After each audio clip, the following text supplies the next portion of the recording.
sejam todos bem-vindos. Meu nome é Rosana Rocha, você está no canal A Corrente. Eu sou doutora em Educação, formada em Letras. Eu tô aqui hoje, nesta videoaula, para ajudar você na redação do Enem. Nós vamos ter vários vídeos da série passo a passo, então já aconselho você a dar um like nesse vídeo, compartilhar esse vídeo com seus amigos, com seus colegas, com seus grupos e se inscrever no nosso canal ativando o sininho, porque nós vamos ter vários vídeos da teoria à prática. Então você que vai prestar o Enem no final do ano ou, mas eu não estou no terceiro ano, nós temos reformulações e o Enem, o novo Enem, ele passa a ser seriado, ou seja, você vai ser avaliado segundo a portaria que saiu no primeiro, no segundo e no terceiro ano. E essas notas serão juntadas e vão computar para o seu ingresso em uma universidade. Pode ser tantas universidades públicas quanto a concorrência para bolsas do ProUni em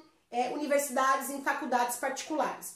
O que eu queria deixar bem claro para vocês é o seguinte: independente se antes você estudava para prestar no terceiro ano de ensino médio ou agora terá que prestar no primeiro, no segundo, no terceiro, nunca foi tão importante que você dominasse as competências que são exigidas neste exame. E isso nós vamos tratar aqui no canal em vários vídeos, tá bom? Então aconselho você a se inscrever, como eu já disse. Vamos para a aula. Então na aula de hoje nós vamos falar sobre as competências da redação. Por que especificamente a redação? Porque nós temos uma divisão, né? Humanas, exata, biológica. Então tem gente que, eu sou bom em humanas. Aí quem é bom em humanas geralmente vai bem na redação. Só que tem muita gente que é bom, né, no quesito das matérias de humanas, mas não vai tão bem na redação porque não conhece a estrutura. E para aqueles que vão bem nas áreas de exatas ou biológicas, às vezes a redação parece uma coisa de outro mundo. Eu não entendo o que eles querem, para que tudo aquilo, e aí é um grande diferencial. Porque se você gosta de cálculo e consegue, né, da parte das ciências biológicas, mas você consegue desenvolver uma redação adequada, amor, você tem a vaga garantida para o seu curso. Então a redação é um grande trunfo e você precisa de dominar as habilidades e as competências que você tem que ter para isso. Então eu trouxe aqui hoje essas 5 competências necessárias para a redação do Enem.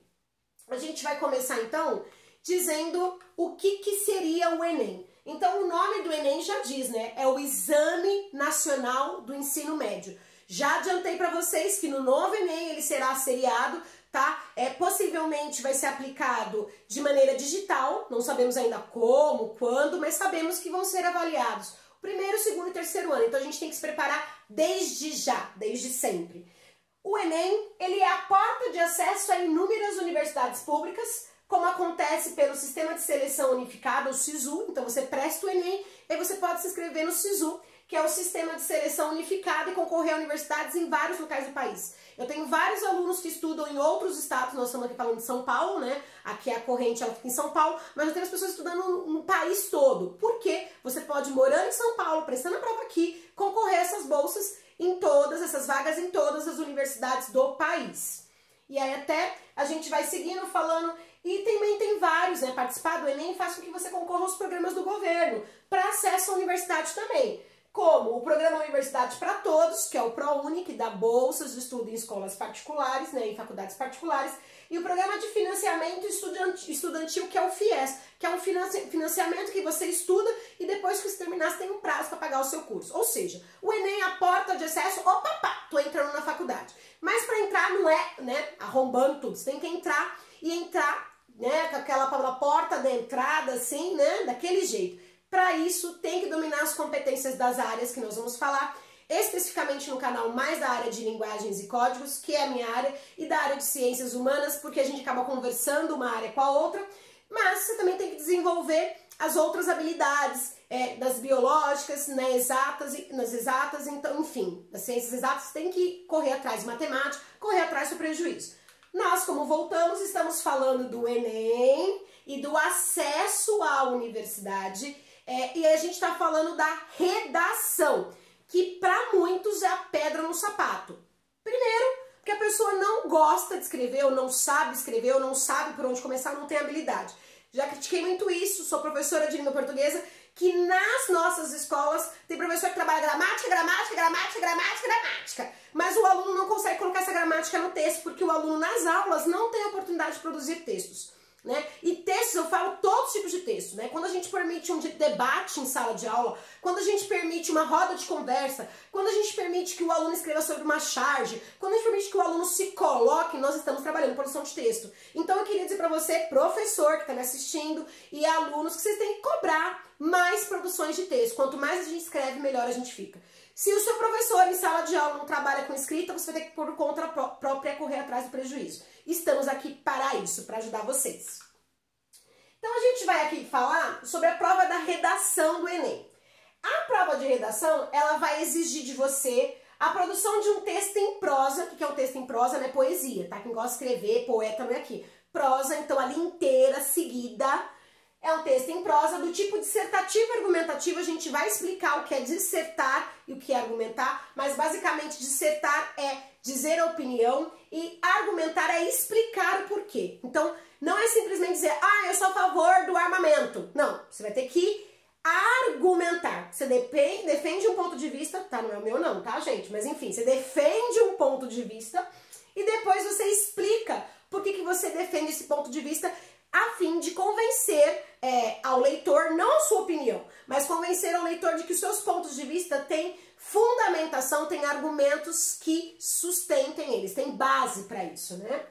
Sobre um tema de ordem social, então não é um tema que você quiser falar. Então, por exemplo, eles podem falar sobre educação, eles podem falar sobre tecnologia, podem falar sobre agricultura, podem ser N temas. Você tem que, por isso que eu digo que você precisa de...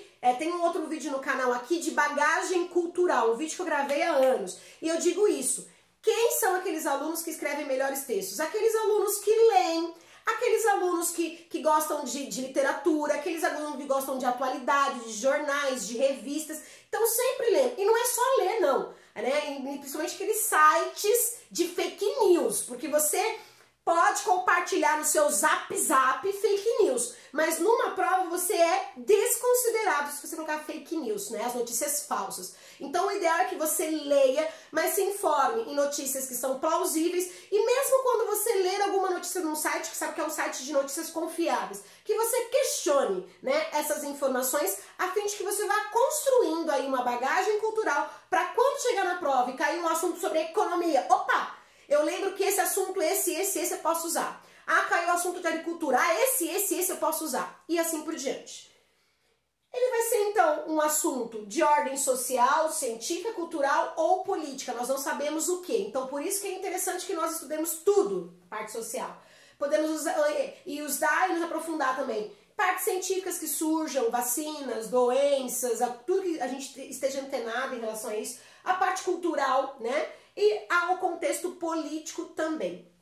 Os aspectos a serem avaliados relacionam-se a competências que devem ter sido desenvolvidas nos anos de escolaridade. Então, pressupõe que tudo que você vai apresentar ali, de escrever o português adequadamente, acentuar, pontuar, que você aprendeu isso na escola. É o que se espera. Então, basicamente, você vai ter um tema, que é um assunto, e você vai ter que desenvolver uma tese. Olha como vocês são chiques. Tese é só no doutorado, mas no Enem você tem que desenvolver uma tese. Uma tese você vai desenvolver, então, o seu ponto de vista, a sua tese, em relação a um tema que é um assunto. E essa tese, ela tem que ser construída, esse seu ponto de vista tem que ser construído e tem que ter embasamento em argumentos, ou seja, você tem que utilizar recursos que comprovem aquilo. Eu sou a favor de tal coisa. Tá, mas por que você é a favor? Quais são os argumentos? Qual é a sua base para que você consiga justificar? Nosso vídeo de hoje falaremos isso daí. E por fim, não é só pegar um assunto, falar a sua opinião de maneira explicadinha, de maneira, persuasiva. Você precisa também desenvolver uma proposta de intervenção, ou seja, propor uma solução, que não seja uma solução exata, vou acabar com o problema no mundo, mas que seja uma intervenção, que eu possa chegar no assunto e amenizar, e melhorar e trazer resultados.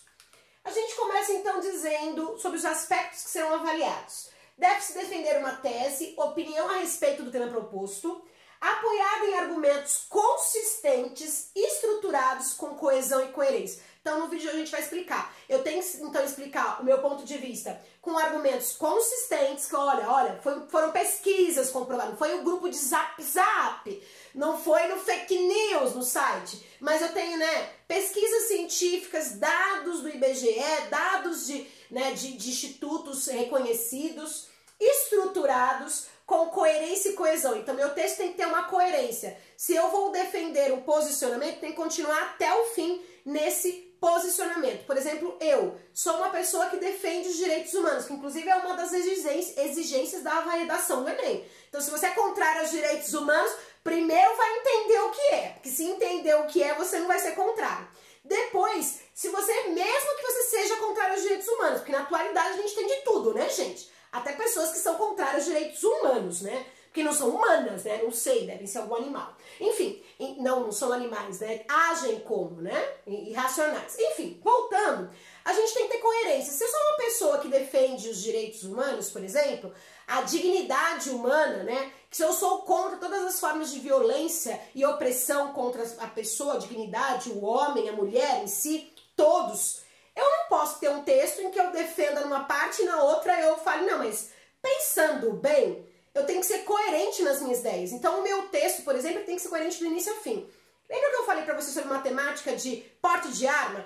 Eu, por exemplo, sou contrária a essa temática. E por que eu sou contrária? Se eu sou contra todas as formas de violência, eu entendo que o Estado tem que me proteger. O Estado tem que proteger o cidadão. As polícias servem para isso, essa é a função delas. Né? Não é só de reprimir movimentos sociais ou outras coisas. A polícia tem a função social dela. E por que eu tenho que me armar? Né? Muito pelo contrário, na população civil não precisa se armar. Eu acredito nisso e isso são preceitos de quem acredita nos direitos humanos, né? Acredita na dignidade e é contrário a formas de violência. Então eu não posso, por exemplo, eu que sou a favor dos direitos humanos, apoiar o porte de arma para todo mundo resolver todos os problemas. Se eu tiver algum problema, eu vou lá e resolvo. Não posso. Então tem que ser coerente no meu texto.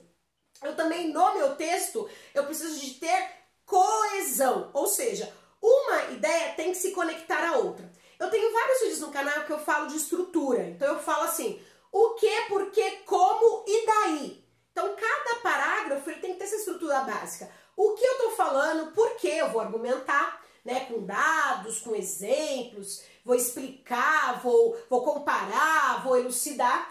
Eu tenho que ter depois o como, o que, por que eu tô falando aquilo. Então, por exemplo, o que? Eu sou contrária ao porte de arma. Por quê? Sou uma pessoa contrária a todas as formas de violência e opressão. E a arma não serve para outra coisa se não for para violência. Ninguém usa arma para poder passear e acariciar as pessoas. A gente usa arma com questão de violência. E aí a gente vai, como eu expliquei para vocês, eu posso argumentar em cima disso, né?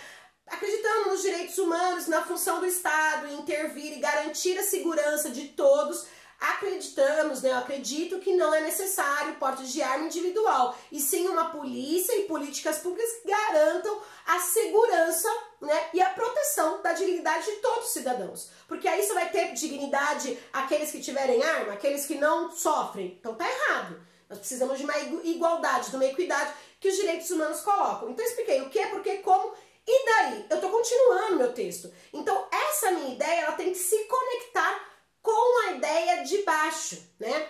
Além do mais, o porte de arma, ele coloca em risco a vida das pessoas que não podem se defender. Aí embaixo eu vou colocar aquelas pessoas. Então um parágrafo ele se conecta ao outro. É como se em um parágrafo eu colocasse o que vai ser apresentado, uma prévia do próximo. As novelas fazem muito isso, as séries. Você tem um capítulo lá da série, esse capítulo ele encerra, mas ele encerra dando um gancho pro próximo que vai acontecer. E quem faz isso no texto, essa função de coesão, são as conjunções. Aqui no canal a gente tem vários vídeos sobre conjunção nos textos. Assista e entenda como que você possa usar. Continuando então, defender os aspectos avaliados, são defender uma tese, uma opinião a respeito do tema proposto, apoiado em argumentos consistentes, estruturados com coerência. Então eu vou dizer, meu ponto de vista tem que ir até o fim desse ponto de vista, tenho que me posicionar, não posso ficar em cima do muro. Sabe aquela coisa nem direita nem esquerda? Eu tenho que saber qual o lado que eu me posicionarei. Tô falando direita e esquerda, mas assim, eu tô me posicionando a favor ou tô me posicionando contrário ao tema proposto? E eu tenho que ter coesão no meu texto. Um parágrafo tem que se conectar ao outro. E todos têm que formar um todo, tem que ser coeso, costuradinho. Bem, aí a gente coloca, o texto deve utilizar a escrita formal da língua portuguesa. Então, aqui no canal mesmo, eu muitos anos trabalhei com preparação para concurso público. Então, concurso público é assim, qual a palavra que é acentuada e qual que não é?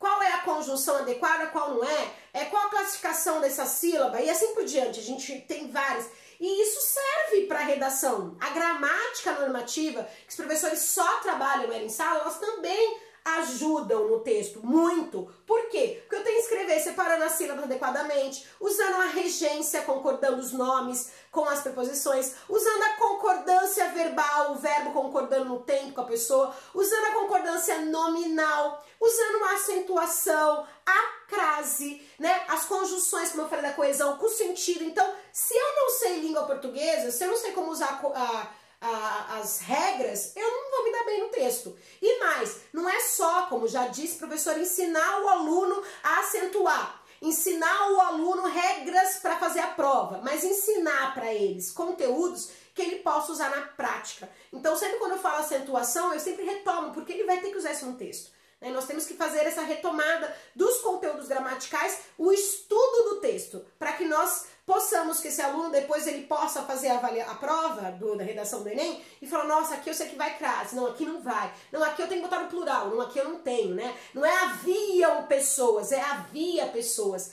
Ah, não é assistir o filme, é assistir ao filme. Então eu tô falando regência, concordância, coisas gramaticais que têm que ser levadas em conta. Deve conter uma proposta de intervenção social para o problema. Então, como eu já falei, se eu não posso solucionar o problema no mundo, eu tenho que pelo menos mostrar alguma forma de intervir nisso, alguma forma de fazer com que aquele problema, aquela dificuldade, aquele assunto levantado, com que ele seja melhor, com que ele fique mais útil, com que o tema ali colocado, a problemática, com que ela tenha alguma intervenção, alguma melhoria. Eu vou dizer quem vai fazer, o que vai fazer, o como. E aí cuidado, que a gente tem muitos problemas de alunos que colocam assim, olha, na verdade o meu texto, eu acho que a nossa solução para a corrupção é as pessoas se conscientizarem. As pessoas se conscientizarem. Tá, mas como? Como que as pessoas vão se conscientizar? Vão ter campanhas publicitárias? Vão ter sites e páginas e canais do YouTube como esse de conscientização? O que vai acontecer? Qual é a intervenção que você propõe? E aí, por último, que tem que respeitar os direitos humanos. E aí, quando a gente fala de respeitar os direitos humanos, eu tô aqui no canal, inclusive, fazendo vários vários momentos em que a gente chama especialistas da área 1, para que nós tenhamos bagagem cultural. Eu, Rosana, não posso, por exemplo, falar para vocês uma aula maravilhosa sobre arte, se não é minha formação. Eu tô falando sobre texto, eu tô falando sobre formação de professores, tô falando sobre gestão, porque eu sou diretora de escola, porque eu sou professora, porque eu dou aula de língua portuguesa, porque eu sou mestra em formação de formadores, é a minha área. Agora, não dá pra eu também falar pra vocês a questão de direito especificamente das leis. Eu vou dizer só sobre as leis. Quem sou eu na fila do pão? Então a gente tem que pensar cada um no seu quadradinho. Nessa época de Zap Zap, de Unizap Zap, de Unifacebooks, de Uni-Instagram, eu acho ótimas as redes sociais, tá? Acho ótimas as redes sociais. Só que o problema é quando eu vou numa rede social, ouço uma notícia e eu quero contestar um físico, por exemplo, sobre aspectos relacionados à velocidade. Eu não é minha área, eu quero questionar ele porque eu li. Eu li que é assim. Eu quero questionar um químico, por exemplo, sobre uma substância e como que ela age. Não, mas eu não sou química, mas não importa, eu li, eu fiquei sabendo, me disseram. Então, tomem cuidado, com as fake news. Porque as fake news, elas dão problemas em relação aos argumentos consistentes. E 2, tomem muito cuidado também em relação a transgredir, a desrespeitar os direitos humanos. O que é direitos humanos? É proteger bandido? Não. Direitos humanos é aquele que protege a dignidade humana. né? São princípios baseados em liberdade, igualdade e fraternidade. Então os direitos humanos são desde os direitos de expressão, que a gente tanto fala, do direito de integridade independente do cidadão. Então, mas cometeu crime, não tem que ter integridade, tem que morrer. Então, a lei não diz isso. A lei diz que ele não pode cumprir penas cruéis. Então, a gente tem que pensar na mudança da lei. Mas as leis têm que ser respeitadas, né? Os nossos direitos fundamentais. A pessoa transgrediu, fez algum crime, ela tem que pagar por esse crime. Não quer dizer que não tem que pagar, tem que pagar. Mas não é que por cometer o crime ela deixa de ser humana e a gente tem que viver na barbárie. Eu vou matar, eu vou fazer com as próprias mães, eu vou isso, eu vou aquilo. É uma das formas. Direitos humanos, então eu acho que aquele grupo, eu não gosto daquele grupo. Nossa, o grupo rosa. Grupo rosa eu não gosto. Grupo rosa, eles são a escória da humanidade. Peraí, isso aí não é respeitar os direitos humanos, são de todos os grupos, sem diferença de raça, sem diferença de credo religioso, sem diferença de status social, sem diferença da parte de idade, da parte dos grupos a que pertencem, de gênero, mulher, homem, hétero, homo, enfim. Nós temos que pensar que é respeitar a dignidade humana. E para isso a gente tem vários webinars, como eu já falei, aqui no canal para que nós entendamos. Nesse webinar eu trago especialistas, nós trazemos para o canal Corrente especialistas na área. Então, em arte, fala uma pessoa formada em arte, a gente tem aí uma pessoa que estamos falando das causas do movimento negro, alguém que estudou e participa, por quê? A gente vai começar com essas pessoas a conversar, a dialogar, e aí a ter a bagagem cultural para os argumentos consistentes. E vamos entender que os direitos humanos são isso, é a integridade humana, todos nós temos esses direitos. É o direito a mim, a minha pessoa, a sua e a nossa. Nós precisamos deles para existir em sociedade. Seguindo, quem e como vão avaliar vocês? Serão 2 avaliadores que vão dar uma nota de 0 a 200 pontos para cada uma das 5 habilidades, das 5 competências. Por isso que nós temos a nota 1000 na redação, que seria a nota 10, a nota máxima. Por quê? Porque cada uma das 5 vale 200 pontos. Somando, nós temos. Só que nós temos 2 examinadores. Então, o examinador vai e dá uma pontuação. O outro vai e dá outra pontuação. Essa pontuação deles não pode divergir, não pode ser muito diferente. Porque se houver divergência, a gente vai falar isso no outro vídeo, tem um terceiro examinador. Se houver divergência, muita diferença da nota, tem uma banca presencial. Enfim. Mas o que nós queremos dizer é que esses 2, então, vão dar notas, eles não vão saber a nota de cada um, né? Cada um deu minha nota, o outro deu nota, mas enfim, nós não sabemos a nota um do outro. E aí vai chegar a uma média, tá? A nota final do participante será a média aritmética das notas totais atribuídas pelos 2. Pega a nota dos 2, soma, divide, e aí nós temos a média. Então a gente vai falar sobre as competências avaliadas na redação do Enem. Esse vídeo já ficou longo, porque eu falei muitas coisas. Então eu vou falar...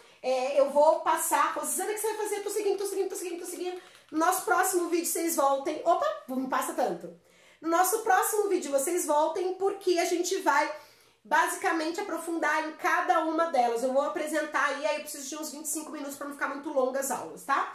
Mas resumindo, o que nós falamos hoje são as competências, tá? Eu só não disse qual é uma por uma. Vou falar no vídeo 2, tá? Então, mas resumindo, 1 é a escrita formal da língua portuguesa, saber escrever com as regras de acentuação, de pontuação, de regência, de concordância, de separação silábica, enfim, escrever o português é a norma formal da língua, tá?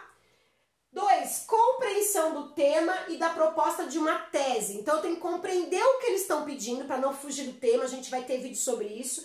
Mas para além disso, eu preciso de propor uma tese, um ponto de vista, colocar ali, né, uma proposição, meu ponto de vista. Então, nesse quesito, se eu não entendo ali o texto, lascou. Então, a gente tem, no segunda competência, a gente vai dizer que o foco é a leitura e a compreensão que eu tô lendo, para a partir desse ponto conseguir avançar.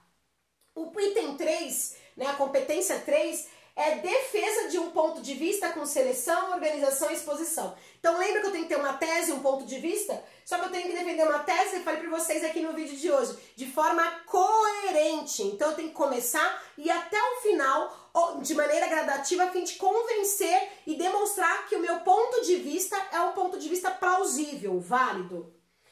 4, conhecimento de mecanismos linguísticos. Então são as conjunções, são a forma, a gente pode utilizar aqui também, né, os advérbios, a gente pode usar os pronomes, enfim, são todas estruturas textuais que fazem com que meu texto fique costuradinho, com que eu não repita palavras, com que eu não use só mais, que é mais, tá? Enfim, mas que eu consiga usar as conjunções de maneira adequada. Meu texto tem que ser coeso, costuradinho, coesão. E por último, 5, uma proposta de intervenção, ou seja, de ação, alinhada, né, que esteja alinhada aos direitos humanos, como eu falei para vocês, direito da dignidade humana, da minha, da sua, da nossa, do planeta, do meio ambiente, de tudo, né? Então a gente tem que pensar que as competências do Enem, elas têm 5 itens principais. O primeiro deles é escrita, não tá escrito assim, tá, gente? Tô fazendo porque eu simplifiquei para vocês, a gente vai na próximo vídeo 2 explicar uma por uma como que o Enem coloca o exame. A primeira é a competência de escrita. A segunda é a competência de leitura. A terceira é a competência de coerência.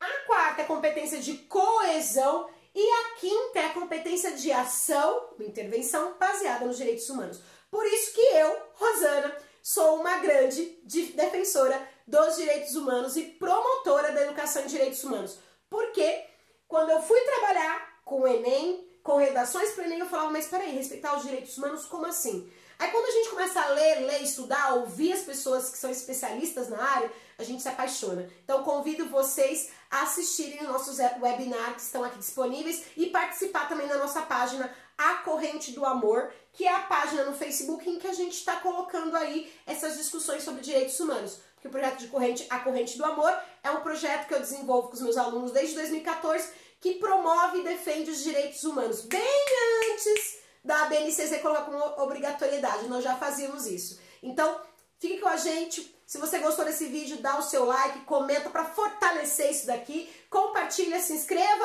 ativa o sininho e faz o que tem que fazer, tá bom? Meu nome é Rosana Rocha, então hoje nós finalizamos, as nossas referências são a própria cartilha, né, do Enem, e a gente deixa a mensagem, faça do limão dessa quarentena uma limonada, faça desse problema um momento, uma oportunidade de aprendizado.